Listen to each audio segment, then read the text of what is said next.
Kinaawan ng publiko, bahay ng pamilya ni Carlos Yulo. Netizens napaisip kung paanong natitiis ni Kaloy ang ganitong sitwasyon ng kanyang pamilya habang siya ay may marangyang buhay. Ipinasilip ng pamilya Yulo ang kanilang bahay sa Manila sa mismong araw ng paglalaban ni Angelica Yulo, ina ni two-time Olympic gold medalist Carlos Yulo. Sa video na ipinost sa social media ay makikita si Ginang Yulo na sinisinop ang maruruming damit ng asawang si Mark Andrew at mga anak na sina Ella-Iza at Eldro, kapwa mga premyadong gymnasts. Bukod sa silid ni na Ella-Iza at Eldro at sa rooftop, ipinasilip din ng pamilya ang sala, kung saan nagpapahinga ang kanilang lola, ang kusina, banyo at hagdan.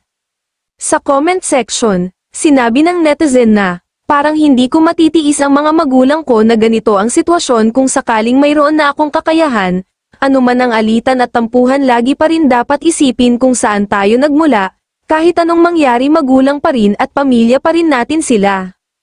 Dagdag ng isa, "Minsan ayoko na magbasa at manood about sa kanila, nakakasakit lang ng damdamin na ganyan pa rin ang buhay nila kahit na pwede namang magbago in one click lang.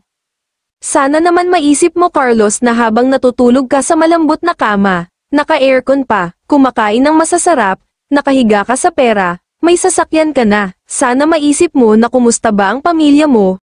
Bakit gano'n ang puso mo ang lupit mong anak?" Nilinaw naman ng uploader at kaibigan ng pamilya na hindi sa bahay ginagawa ang mga ibinebentang longganisa ni Angelica, aniya, may pwesto itong inuupahan para masigurong malinis ang pagkakagawa sa mga produkto.